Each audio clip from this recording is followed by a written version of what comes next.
Hello, and welcome to STEAM of Consciousness, a program presented by the ARI Podcasting Network and hosted by George Koperna. What is STEAM? STEAM stands for Science, Technology, Engineering, Art, and Mathematics.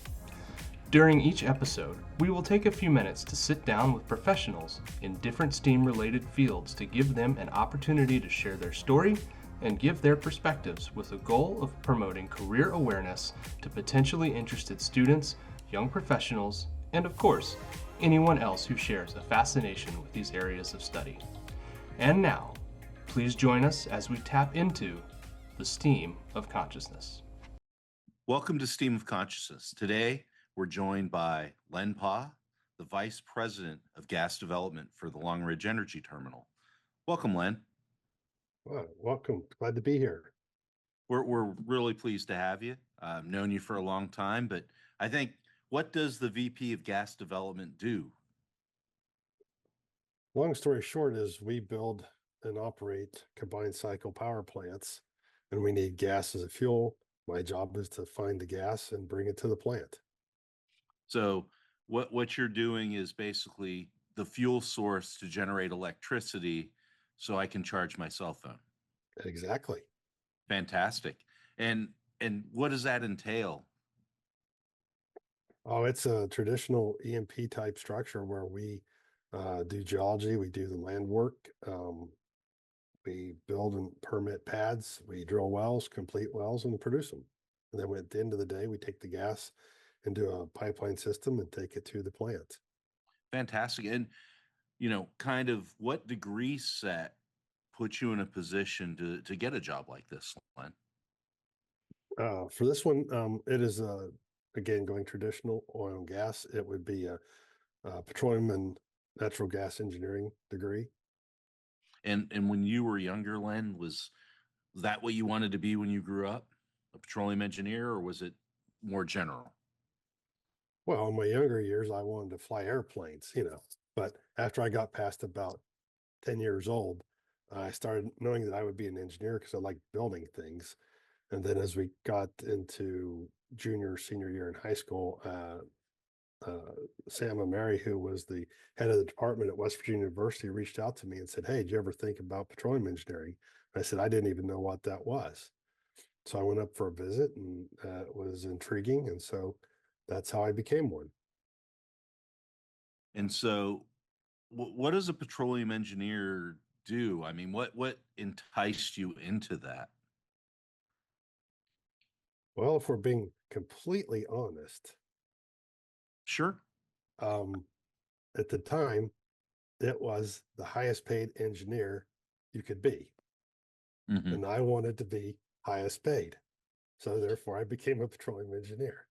And so there are other lucrative engineering professions, Oh, right? indeed. Biomedical, um, electrical, chemical engineering, and that changes a little bit year to year. But you grew up in East Central West Virginia, is that right? Yeah. Elkins, West Virginia, which is, no one has really heard too much of that. It'd be between Snowshoe and Canaan Valley, the ski resorts. So, it when you were in high school, you thought you were going to be an engineer. Was it the attraction to science and math, or just what about building things was the underlying push there?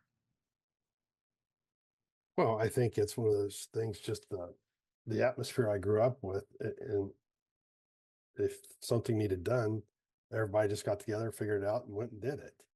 Um, Kind of that whole self-sufficiency, if you will. So the thought was, hey, I'm pretty good at math. I do like the science. Um, and so let's put them together and become an engineer. Now, the petroleum engineering was particularly interesting in that it's kind of a mix of mechanical engineering and geology. So, and the other thing is it's global, right? It's everywhere. It touches everything we do. And so the thought of, hey, I could work in Australia, I could work in South America, I could work in Europe, I could work wherever. It was that was really probably it. I'm going to go build something, and I might see a little bit of the world at the same time. And you mentioned the chair of the department had come. Did they come down to the high school, or Mm, did mm, you go? Were you at the university? I took a college trip up to see. At that point in time, petroleum engineering was separate from the rest of the engineering at West Virginia, and I had been through the regular engineering school, had been leaning probably mechanical or aerospace, and then I got a letter from Sam about a week and a half later, said, "Well, hey, would you come back up and think about petroleum?" And I was like, "Sure." Another day out of high school, go play in Morgantown. Let's go do that. And so that's kind of what got me started. Interesting. And so as you moved through high school, and that would have been maybe your senior year in high school, Um, yeah, early in the senior year. early in your senior year. So as you finished out the year, did you look at any other universities, or were you all in at West Virginia at that point in time? I was all in at that point. Okay. Was there an earlier um, list of colleges that you were looking at that had your interest? Well, um, junior year, I was um, really interested in Air Force Academy. Again, going back to the whole flying the planes um, concept. And, at 16 years old, 17 years old, it's really tough to say, I'm going to do this for the rest of my life because you are, you just really haven't seen enough of the world to know this is where you want to be. There are a few chosen people who know. I was not one of those. But the beautiful thing for me was West Virginia was in-state tuition, so therefore lower cost. And it was an hour from my hometown. And so it had a lot, it checked a lot of boxes for me. No, So that's by the time I got to my senior year and I'd spoken with Sam, I was, I was locked and loaded. I was ready to go. and so moving up from Elkins, and to most people, they wouldn't consider Morgantown a big city, but it was. um, what kind of adjustments did you have early on at West Virginia? Was a school then probably 15 to 20,000 students, um, two campuses, split campus, engineering and kind of on one campus, and all your other courses on the other. What kind of adjustments did you have? Um, Probably the two biggest ones that come to mind is the sudden freedom that you have when you're a freshman walking onto campus. You are effectively have to manage your own time and your own study habits, meeting friends, exploring, learning. Um, Again, from small town to a larger town, that was daunting.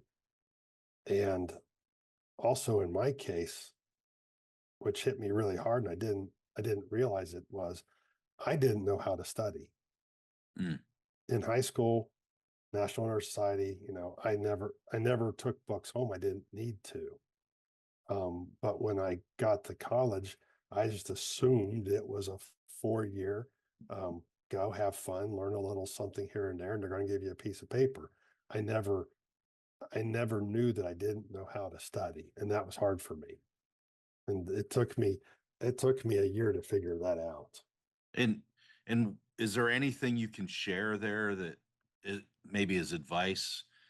What kind of drew that ability to go from, gosh, I'm not doing this right, to taking you to, I think I've got it now?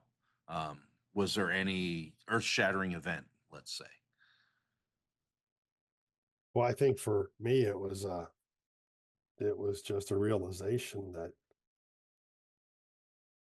this is essentially a race. I need to prove that I'm at the end of 4 years, I want a job, right? That's the whole point of what we're trying to do. You want a job in is what you feel could be your life's goal.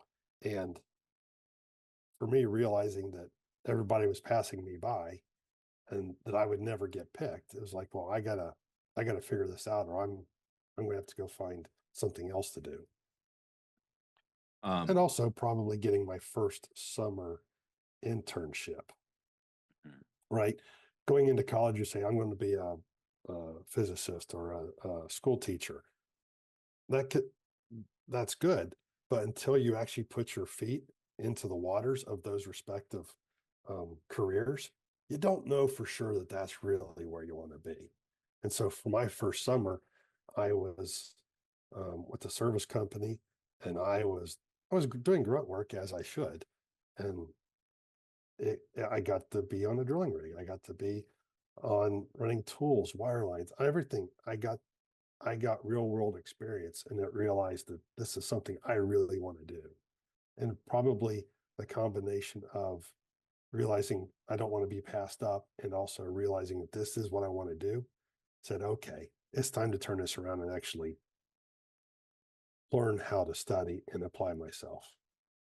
And was that your summer after your freshman year? Actually, that would have been after my sophomore year. After your sophomore year.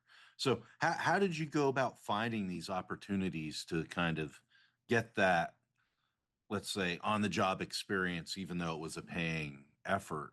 Was that ads? Was it through the department? What kind of resources did you leverage at the time to try to find this? Okay, I'm gonna date myself here. That was pre-internet. Mhm. You know, so the only way we ever found out that there were positions available was through the department or through career services at the university, but most likely through the department. In this particular case, it was former West Virginia alumni, or former students, alumni now, who said, okay, we're going to go hire 3 kids this summer. And they came in to interview. And Mhm. fortunately, they picked me as one of those. And I think, I was there with you for most of this time, Len, at West Virginia, but I think it's understated how organized the universities are today versus when we were there Oh, with jobs.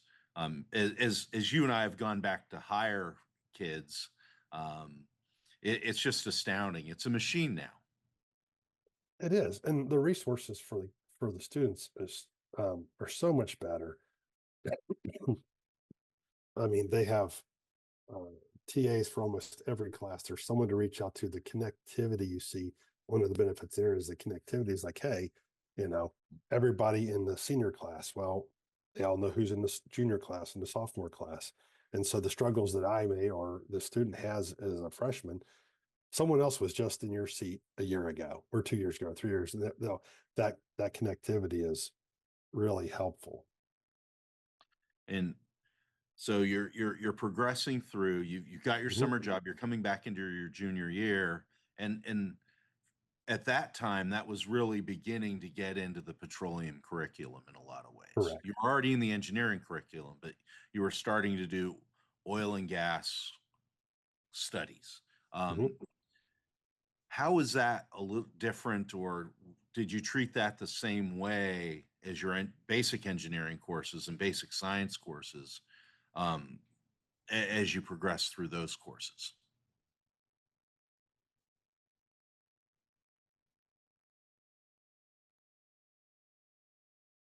It may be naive, or I may have been naive back then. But my viewpoint was, okay, I'm starting to get a foothold in this industry. I'm starting to understand the language. I'm starting to understand the cast of characters and who does what. Um, but my viewpoint was the main petroleum engineering classes were infinitely more important than all the other classes, because this is something I might use on a daily basis or have to learn to be really good at. Now, the flaw in that thinking back then, as I reflect on it, is that you need the basics in calculus, you need the basics in physics, you need the basic in thermo and all of your other classes. Because if you have a solid foundation there, it'll just make you better. And so in my case, I had to go back and relearn from the classes I'd already taken to help me with the classes that were upcoming. And I think that's a really good way to put it, Len. And and I know when you start to see resumes that list their college major GPA and their overall GPA, some do that. There's preferences, and every person has their own preference in how they choose to represent their education on a piece of paper. But I think understanding the relative importance of what we had were small courses with professors. And when I say small courses, I mean small student population courses. So you really had almost one-on-one access to the professor. Yeah, it was, from in our industry, that was just a bad time. Uh, I mean, we had, the enrollment, at least in West Virginia Petroleum Engineering, is very much cyclical. When times are great and in the industry, enrollment's way up. When times go bad, enrollment drops way down. And I think that happens everywhere. It's just in West Virginia, it was very noticeable back then. But again, what that did for us is allowed us, as you said, a lot of face time with our professors and in the labs, in the S.P.E.A. organization. It it was good for our networking. It made us tight. We helped each other out a lot. Yeah, and you know, you talked a little bit about the impact of your summer internship with the oil field service company, and they predominantly do pumping cement, pumping fluids to part the rock, and they do well logging. You had another internship that followed that up. How was that different? So, not to get too deep into details, but in our industry, there are basically what we call operators, E&P companies. Think of your Exxons, Mobils, think of your Chevrons. But then there are the companies who do work, specific kinds of work for those companies. And the Halliburtons, the Schlumbergers, Baker Hughes, companies like that. My first year was with the service company. The second internship was with a E&P company, a producer. And at that point, I became, instead of the person taking the orders, I was giving the orders. And so that was a huge mental switch for me. Um, not that I knew, not that I knew a whole lot more. I was well protected by a series of very seasoned field hands who took care of me. And I would ask them, here's what I think. And they would say, are you sure? And I'd have to think about it again. And I would say, yeah. And they said, well, that's what you're supposed to do. Go ahead and go do it. And so then I would direct the cementers, the people doing the work, what to do. And so that was a huge step in my development. And the reason I got that job was because of the connection between the person who hired me the first summer knew the person who hired me the second summer. They knew each other. And so hence, I don't know if that was a tiebreaker when they're trying to decide between me and one other person who gets hired. I don't know. But that familiarity and the fact that I knew how to put a valve together, how to tear a valve apart, how to put pipe together, how to cement, how to do all these pieces, parts. Between that and someone basically saying, I give that kid my stamp of approval, I think that got me to the next step. And kind of following on that, including grad school now, I stayed with that same producer company for a couple more summers. And then as I was getting ready to wrap up grad school, I was looking for permanent positions. And then as I was applying, ironically, the person who I'd been working for during the summers knew the person who offered me the job. on my first permanent job. So I'm not saying I hate to use the term an old boy network, but in our industry, even though we have a lot of people in it, everybody knows everybody. And so I am firmly entrenched in the belief that you work hard, you do a good job, leave a good impression, and that will open up a lot of doors for you. And, I'm going to pull you back a little bit. So you got to see both sides, at least of the, let's say, the out in the oil and gas field industry. You saw the service provider side, you saw the operations side.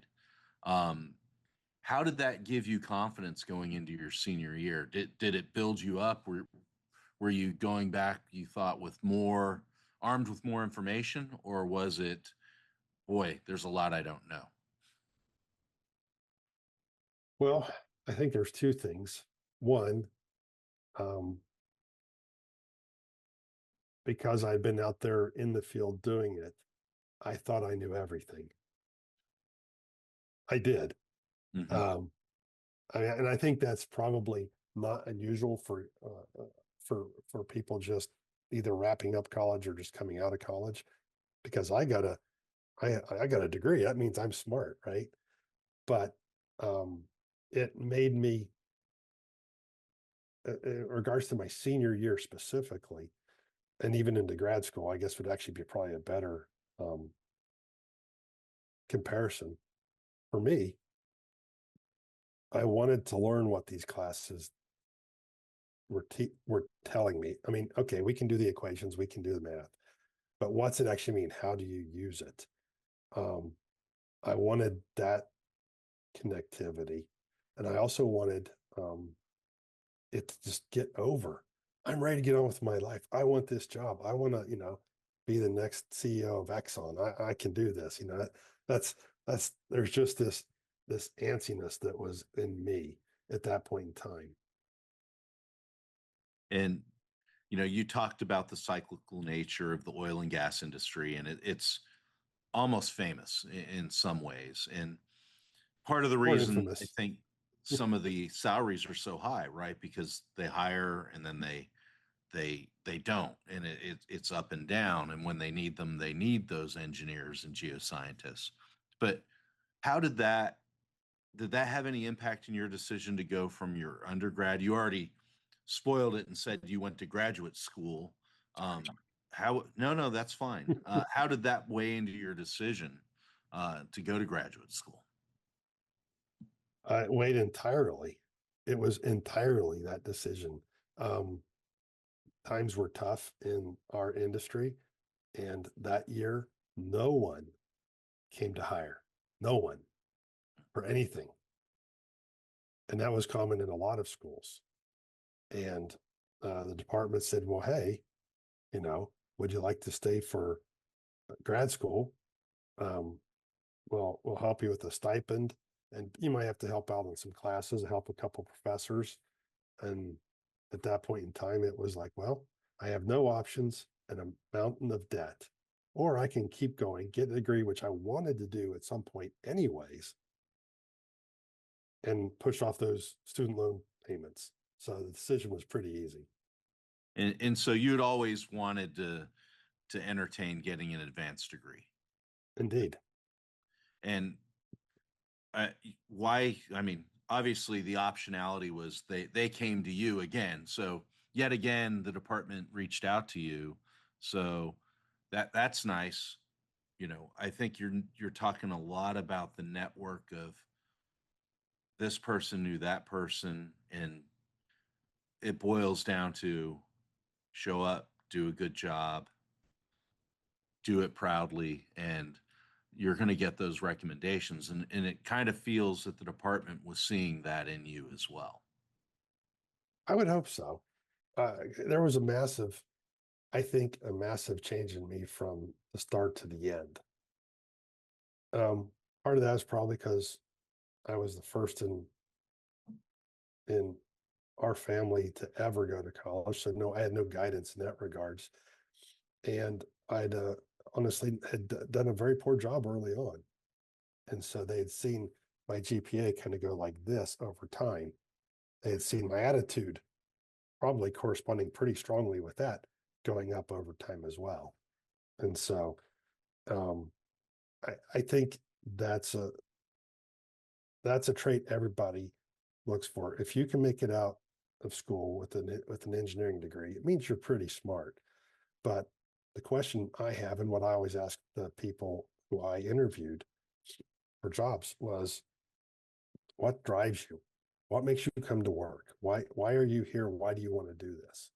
And your answer better be um, because I love this. Because if you don't love it, you shouldn't be doing it. Life's too short. That's really sound advice. And I think you've, knowing you for as long as I have, Len, 5 years, joking. Um, it's I think you've lived that way, and you certainly perform that way. But you're in graduate school now, and you're getting towards the end of it, and you're starting to look at your future again, and there's opportunities out there. Can you talk a little bit about what that job search was like? Well, the industry was roughly the same um, position as it was when I finished up my bachelor's, which means it was not good. But I had more experience on me now, and I had met more people. I connected and reached out through S.P.E. meetings, through other meetings. I was trying to build that network again, pre-internet, and so it was just really just shaking hands and going meet people. Um, it was tough. The majors would come in, but they weren't interested in master's degrees. They were interested in bachelor's degrees. And then for me, it was a person who knew a person and said, "Hey, this company's hiring." And I reached out. They did not advertise. They didn't put it in any journals. Wasn't a magazine. It wasn't a newspaper. It was honestly a referral. Mm-hmm. They said, "They're hiring. I don't know what they need. Call them." And so I got the phone number and I called them. And I think so much of the way Appalachia was in, let's say, the early to mid 90s was everybody knew each other. Were, a lot of respect in references and referrals. And I think that shows the value proposition that your hard work and work ethic delivered for you. Yeah, it's I am I've only been successful because people have given me an opportunity. And I think you're in your new job, and I know we're running long here, but I think this is pretty important to kind of break down and highlight. You know, what you do matters. Even pre-internet, building your network mattered, and you went through your professional society for your major. You went to those meetings. You went to the local meetings where you'd see the professionals that you had a opportunity to engage with on a month-to-month basis. And how much do you still do that, even young Len in industry versus VP of um, gas development? How much do you still interact with your network? Every day. Every day. I'm on boards of a couple of organizations. I try to make all of the SPE meetings as possible. Try to make as many meetings as possible. I mean, now it's tough in today's world where you're getting pulled in 30 different directions. But at the end of the day, the internet helps. LinkedIn is very helpful. But excuse me, uh, meeting someone face to face, shaking their hand, saying hello, introducing yourself, um, having empathy with each other goes a really long way, at least in my book. And so, because they'll remember, if nothing else, they'll remember that interaction. And so I've had folks who at one point in time, I worked for them in the past or sideways for, and, just because the nature of the beast, something happened and they're out looking out for new opportunity. I was able to repay them for helping me by putting them in contact with someone else who was looking for a job. And so it's, I cannot stress the importance of the network. And I'm going to close this down with two questions. One, you mentioned a lot about the one question you ask students or people that are coming to look for employment with you, that they better love it. What do you love about your job?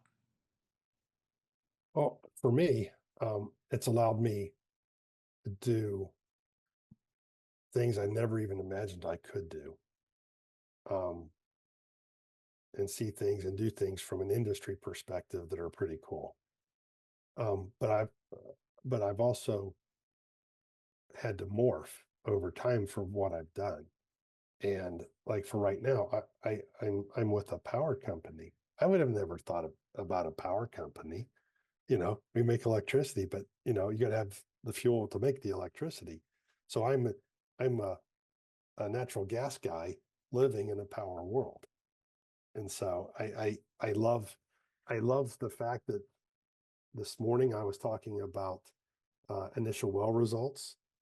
And this afternoon, I'm literally going to be talking about the next site and how do we get gas to it and what size of unit it'll be and all the details associated with building a power plant. And it's many varied. And last question, Len, if you were to, whether it's younger you or younger me or younger someone else, what's the one piece of advice you'd give to a young person entering any kind of STEAM Well, degree? beyond my soapbox of building your network, which I've been on for the past, feels like a long time, I would pay attention to the economics. While you may have to take macro, microeconomics or any other kind of business class to help you in school, because just to fill out your curriculum, pay attention to it.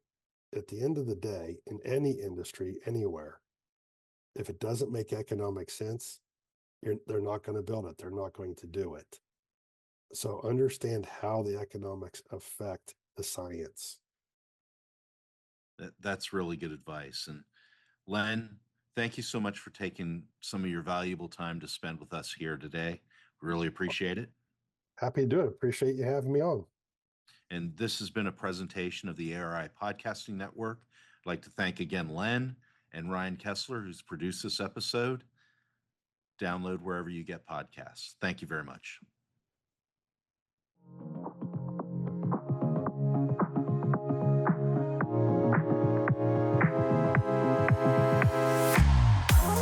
Thank you for tuning in. Be sure to listen to new episodes of Stream of Consciousness, available on your preferred podcast listening station.